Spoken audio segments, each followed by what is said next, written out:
మీరు తినడం అయిపోయిందిగా, వెళ్ళి మీ బుక్స్ బ్యాగ్స్ సర్దుకోండి.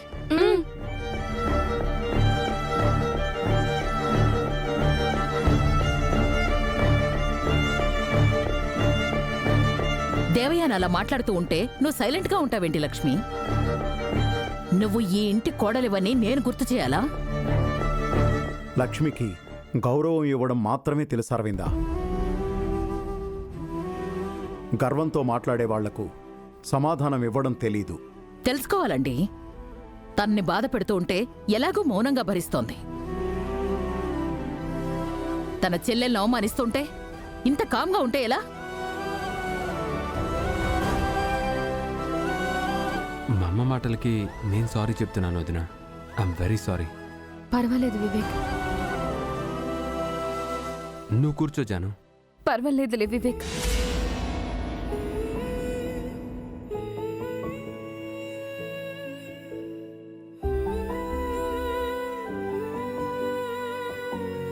ఇంకొక్కసారి ఎవరు ఏమన్నా నువ్వు కామ్గా ఉండకూడదు లక్ష్మి. ఇది నీకు ఆఖరిసారిగా చెప్తున్నాను. రండి ఆంటీ. తనొక్క మాట అంటే చాలు ఇంట్లో వాళ్ళందరూ ఏకమైపోయి నన్ను అనరాని మాటలు అంటున్నారు. అది వాళ్ళ టీం ఆంటీ, కానీ మంది సెపరేట్ టీం. మిత్రం మన వైపు ఉన్నంత వరకే మన టీం ఉంటుంది. లేదంటే మొత్తం టీం అంతా ఒకటే అయిపోతుంది. నేను ఆ టీంలోకి వెళ్ళను ఆంటీ. నాకెందుకో మీరే వెళ్తారనిపిస్తోంది. నేను మాత్రం ఎందుకు వెళ్తాను? వివేక్ జానుని పెళ్లి చేసుకుంటే మీరు అటువైపు వెళ్ళక తప్పదు కదా. చచ్చిన ఆ పెళ్లి జరగనివ్వను. ఫర్ సపోజ్ జరిగింది అనుకోండి, ఏం చేస్తారు? అంతవరకు రానివ్వను అంటున్నాను. ఆల్రెడీ నా దగ్గర ఒక ప్లాన్ ఉంది. ఏంటి? జానుని పర్మనెంట్గా ఈ ఇంట్లో నుంచి పంపించేసే ప్లాన్. ఇంట్లో అందరి సపోర్ట్ ఉండగా అదెందుకు వెళ్తుంది? ఏ ఆడపిల్లకి జరగకూడని అవమానం జరిగితే వెళ్ళక చస్తుందా? అంటే అతి త్వరలోనే జానుకి అలాంటి అవమానం చేయబోతున్నాను. ఇక జన్మలో అది వివేక్ మొహం చూడదు. Super aunty. అక్కేమో నాకు విలన్, చెల్లేమో మీకు విలన్. అక్కని ఇంట్లో నుంచి గెంటేయాలని నేను చూస్తున్నాను, చెల్లిని తరిమేయాలని మీరు చూస్తున్నారు. మనలో ముందు సక్సెస్ అయ్యేది ఎవరో? నేనే ముందు సక్సెస్ అవుతాను. నా ప్లాన్ అతి దగ్గరలో ఉంది. నా ప్లాన్ కూడా వర్కౌట్ చేసేసాను ఆంటీ. మీరే చూశారుగా, ఆల్రెడీ మిత్రలో జున్నుగాడిపై అనుమానపు ఒత్తి వెలిగించాను. ఈరోజో రేపో ఆ బాంబ్ బ్లాస్ట్ అవుతుంది. లక్ష్మి మనసు ముక్కలవుతుంది. కొడుకుని తీసుకుని వెళ్ళిపోతుంది. అందుకు మిత్ర తొందరపడాలిగా. అదే జరగబోతోంది. చూద్దాం పదండి.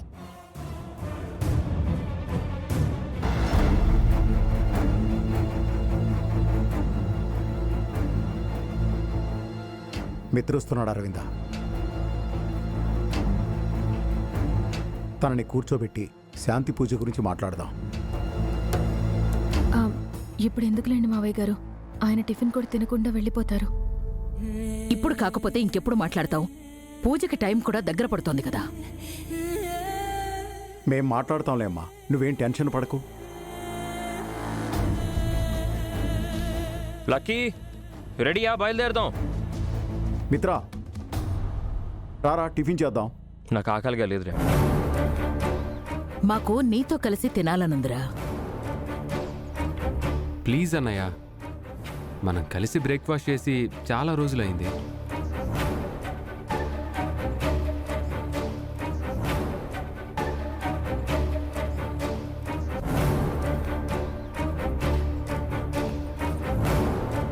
మొన్నే కదా అందరం కలిసి తిన్నాం. చాలా రోజులైంది అంటున్నావు ఏంటి? ఏదో మాట వరుస కన్నాళ్లేరా. లక్ష్మి, నువ్వు వడ్డించు.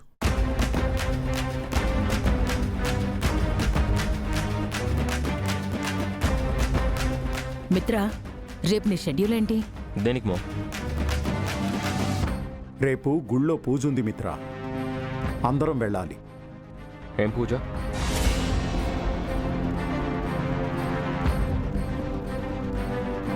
శాంతి పూజ అన్నయ్య. చేస్తే చాలా మంచిదంట. పూజలో నువ్వు కూడా ఉంటే చాలా బాగుంటుంది మిత్ర. నువ్వు లక్ష్మి కలిసి ఆ పూజ చేయాలరా.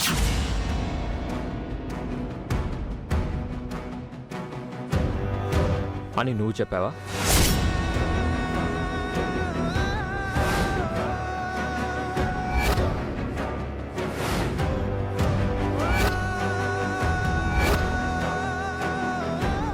దీక్షితులు గారు చెప్పారన్నయ్య. అదేంటి మిత్ర, తినకుండా లేచిపోయావు? ఇందాక ఆకలిగా లేదన్నాను కదా మామ్. ఇప్పుడు అది పూర్తిగా చచ్చిపోయింది.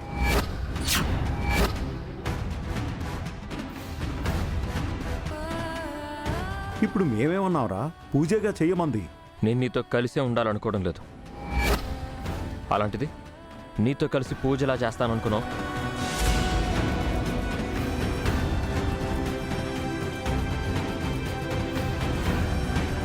అది జున్ను కోసం అన్నయ్య. వాడి ప్రోగ్రెస్ కార్డులో సంతకం చేశాను కదా అని నాతో ఇంకా ఏవేవో చేయిద్దాం అనుకుంటున్నావా?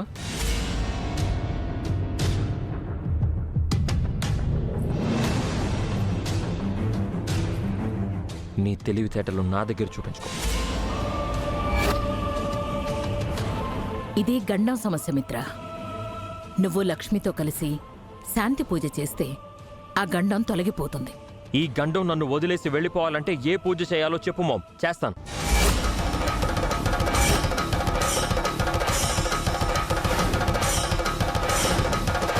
రేయ్, తనని గండం అంటావేట్రా? నిన్ను అన్ని గండాల నుంచి కాపాడిందే లక్ష్మి. ఇక నుండి నేను ఆ భ్రమలో ఉండదలుచుకోలేదు డాడీ. భ్రమేంటన్నయ్య, అదే నిజం. కానీ తనొక అబద్ధం.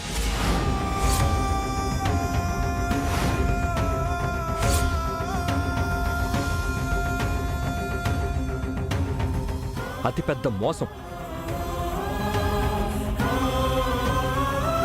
ఆ రెండింటిని నేనెప్పటికీ క్షమించలేను.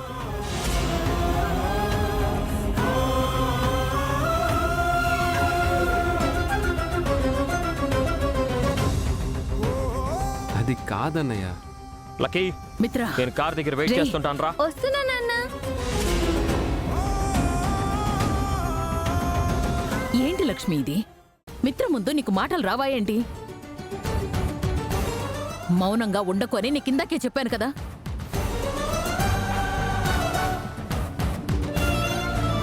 మిత్ర అలా తిడుతుంటే బాధపడ్డం తప్ప ఏం మాట్లాడుతుంది తను? ఆయన తిట్టినందుకు కూడా బాధగా లేదు మావయ్య గారు. తినకుండా వెళ్ళిపోయినందుకే బాధగా ఉంది. నువ్వెప్పుడు మారతావు లక్ష్మి? మారాల్సింది తను కాదు అరవిందా, మిత్ర. ఆ దేవుడే వాణ్ణి మార్చాలి, శాంతి పూజ చేయించాలి.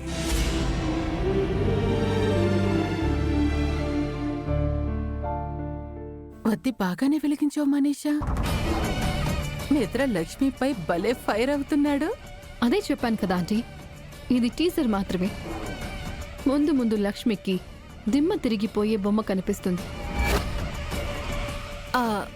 ఆ బాంబు ఏదో త్వరగా పేల్చేసాయి. దేనికైనా టైం రావాలాంటీ.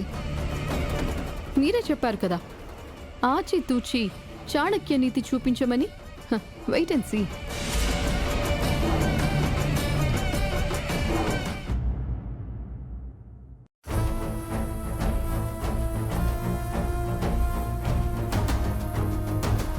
అసలు జున్ను నీ కొడుకో కాదో కూడా తెలియదు. అవును మిత్ర, వాడు లక్ష్మి కొడుకే కావచ్చు, కానీ నీకు పుట్టిన కొడుకే అన్న గ్యారెంటీ ఏంటి? వీడి గురించి ఎలా తెలుసుకునేది? వీడిని అడిగితే బెటరా? నాన్న, మీరు నాతో ఏదో మాట్లాడాలనుకుంటున్నారు కదా?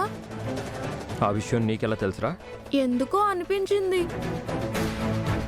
అలా ఎలా అనిపించింది జున్ను? ఏమో, నేను ఇన్నాళ్ళు నాన్నని మిస్ అయ్యాను కదా. ఎప్పుడూ నాన్న గురించి ఆలోచించడం వల్ల అలా అనిపించింది. ఇప్పుడు నాన్నని పక్కనే ఉన్నాడు కదా జున్ను. పక్కనే ఉన్నాడు, కానీ నిన్ను పట్టించుకున్నట్టు నన్ను పట్టించుకోవట్లేదు. అదేం లేదు జున్ను, నాన్నకు నేను నువ్వు ఒకటే కదా నాన్న. ఇంతకీ నాతో ఏం మాట్లాడాలనుకుంటున్నావు నాన్న? ఆ, నువ్వు చిన్నప్పుడు ఎక్కడున్నావు? నేను పుట్టింది మున్నార్లో, పెరిగిందంతా ఢిల్లీలో. ఈ మధ్యే అంటే కొన్ని నెలల ముందే అమ్మ నేను వైజాగ్ వచ్చాం. అప్పటి నుంచి జున్ను నాకు బెస్ట్ ఫ్రెండ్ అయ్యాడు. ఇప్పుడు బ్రదర్ కూడా అయ్యాడు. మున్నార్లో మీ అమ్మ నువ్వు ఎక్కడుండేవాళ్ళు? బాబా దగ్గర. బాబానా? అదే నాన్న, అర్జున్ అంకుల్. చిన్నప్పటి నుంచి నన్ను అమ్మని బాగా చూసుకున్నాడు. మనం బాబాకి రుణపడి ఉన్నాం జున్ను అని అమ్మ నాతో ఎప్పుడూ చెబుతూ ఉండేది. ముందు బాబానే మా నాన్న అనుకున్నాను, కాదని తర్వాత తెలిసింది. మీ గురించి అడిగినప్పుడంతా అమ్మ సైలెంట్గా ఉండేది. ఇన్నాళ్ళు మీరు మాకు ఎందుకు దూరంగా ఉన్నారో, మా దగ్గరికి ఎందుకు రాలేదో నాకు తెలియదు నాన్న. కానీ బాబానే మమ్మల్ని జాగ్రత్తగా చూసుకున్నాడు. మీకు అమ్మంటే కోపమని నాకు మొన్ననే తెలిసింది. అందుకే మీరు మాకు దూరంగా ఉన్నారా నాన్న? అమ్మకి మీకు ఏదో గొడవ జరిగింది, అందుకే అమ్మంటే మీకు కోపం ఉండొచ్చు. అది నేను అర్థం చేసుకుంటాను నాన్న. కానీ మీకు నాకు ఏ గొడవ జరగలేదు కదా నాన్న. మరి నేనంటే మీకు కోపం ఎందుకు? ఇన్నాళ్ళు నేను మీకోసం ఎంతగానో ఎదురు చూశాను. మీరే మా నాన్నని తెలిసి చాలా సంతోషపడ్డాను. కానీ మీరేమో అమ్మను దూరం పెట్టినట్టు నన్ను దూరం పెడుతున్నారు. నేనేం తప్పు చేశాను నాన్న? కానీ మీరంటే నాకు చాలా ఇష్టం నాన్న. అందుకే మీరొద్దన్నా అమ్మతో ఇంట్లోకి వచ్చాను, పక్కన పడుకున్నాను. లక్కీని రిక్వెస్ట్ చేసి ఇలా మీ పక్కన కూర్చున్నాను. ఇంకా మీతో కలిసి ఎన్నో చేయాలనుంది.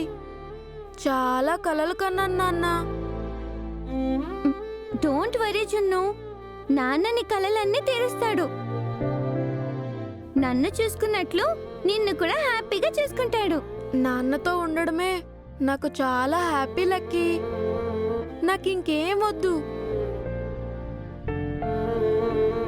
ఇన్నాళ్ళు నాన్నను మిస్ అయ్యాను కదా, ఇంకెప్పుడూ మిస్ అవ్వకూడదు, అంతే.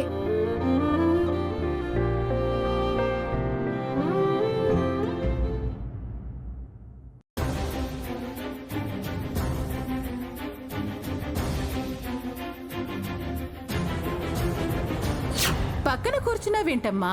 వాడి ఒళ్ళో కూర్చోలేకపోయావా? ఇంకా బాగుంటుంది. అత్తయ్య, ఎవరే నీకు అత్తయ్యా?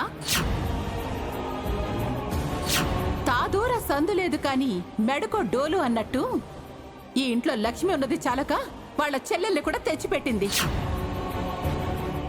ఇదేమైనా ధర్మసత్రమా? దిక్కులేని వాళ్ళంతా ఇంట్లో ఉండటానికి సిగ్గు శరం లేకుండా ఉంటున్నారు.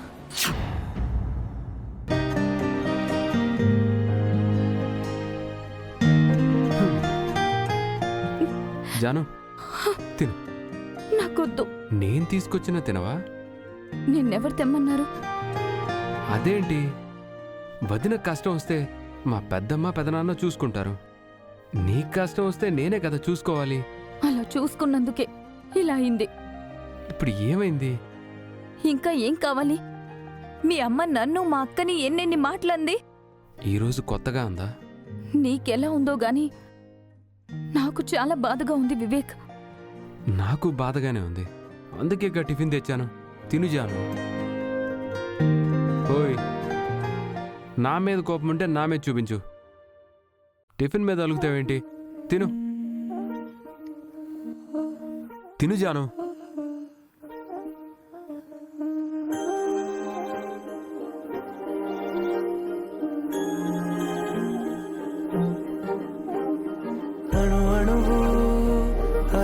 కలలెగసే తెలియనియో ఆనందమే కనులెదుటే నిలిచెనుగా మనసెతికే నా స్వప్నమే కాలాలు కళ్ళార చూసేనులే వసంతాలు లేచింది ఈ రోజుకే భరించాను ఈ దూర తీరాలు నీ కోసమే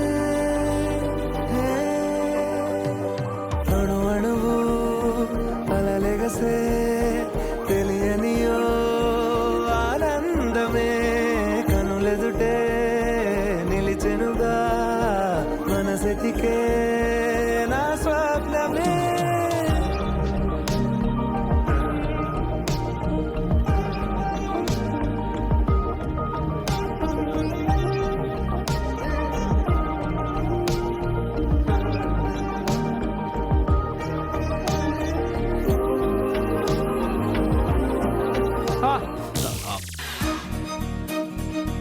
బా హే రాక్షసి కొరుకుతావేంటి? నువ్వేం చేస్తున్నావు? టిఫిన్ పెట్టడం కూడా తప్పేనా? టిఫిన్ మాత్రమే పెట్టావా? ఆ, అంటే ఆ, నీ పెదాల కంటిన టిఫిన్ మాత్రం తుడిచాను అంతే. ఈ వేషాలు పెళ్ళయ్యాక చెయ్యి. ఇలా ఇవ్వు, నేనే తింటాను. హే ఆ, నేను తినిపిస్తానులే జాను. ఎందుకు? మళ్ళీ మీ అమ్మతోటి నేను తిట్లు తినడానికా? సారీ జాను. ఏంటి సారీ? నన్ను చూస్తేనే మీ అమ్మ మండిపోతుంది. ఇక మన పెళ్ళి అయినట్టే. అందుకేగా ఎవరికి చెప్పకుండా పెళ్లి చేసుకుందాం అంటే నువ్వేమో అందరి సమక్షంలోనే పెళ్లి చేసుకుందాం అంటావు. అలా చేసుకుంటేనే పెళ్ళంటారు. సరే, త్వరలోనే దీని అంతటికో ఫుల్ స్టాప్ పెట్టేస్తాను. దేనికి? పెళ్ళికా? కాదు, మా మహాతల్లికి. ఏం చేయబోతున్నావేంటి? చెప్పను, చేసి చూపిస్తాను. Wait and watch.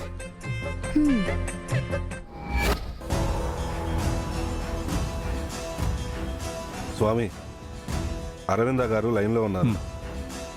నేను చెప్పిన పూజలు అలాగే చేయండి. గురుగారు, వెళ్ళండి. ఉంటాను. చెప్పమ్మా. నమస్కారం దీక్షితులు గారు. ఒక సమస్య వచ్చింది.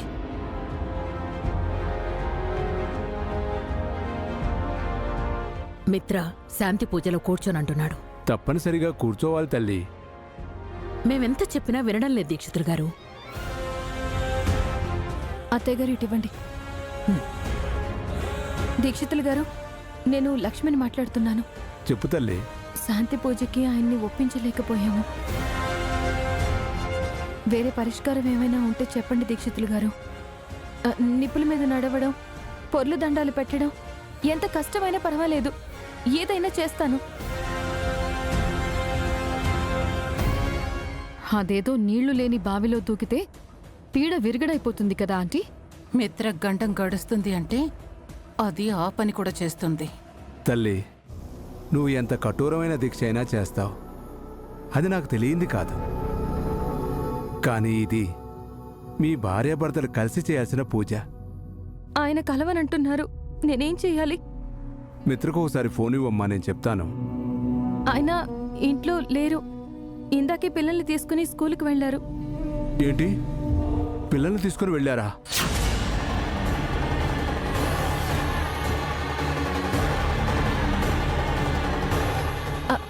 ఏమైంది దీక్షితులు గారు?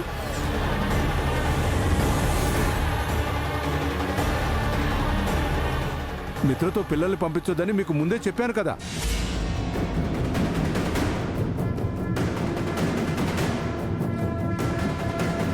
నువ్వు లేకుండా వాళ్ళని ఎలా పంపించావు? పంపిస్తే ఏమవుతుంది దీక్షితులు గారు?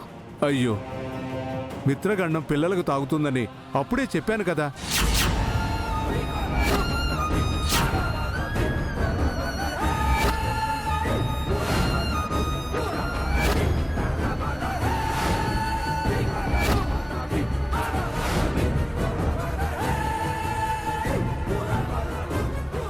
శాంతి పూజ అయ్యే వరకు మిత్ర పిల్లలు కలిసి ప్రయాణం చేయకూడదని చెప్పాను కదా. వాళ్ళు బయలుదేరి చాలాసేపు అయింది, ఇప్పుడు నేనేం చేయాలి? ఆపు తల్లి, వెంటనే వెళ్ళి ఆపు. గండం వాళ్ళని తాకక ముందే వెళ్ళి అడ్డుకో. అలాగే దీక్షితులు గారు, అలాగే. లక్ష్మి, లక్ష్మి ఆగమ్మా. లక్ష్మి, ఏంటంటే ఏదో కొంపలంటుకున్నట్టు అలా వెళ్ళిపోయింది. అంటుకున్న కొంపలు ఆర్పడానికి ఇది ఫైర్ ఇంజిన్ కదా. లక్ష్మి మనతో ఏం చెప్పకుండా కంగారుగా వెళ్ళింది. నాకేదో భయంగా ఉందండి. పదండి వెళదాం. వివేక్, కార్ తీరా. సరే, పెద్దమ్మ. పదండి.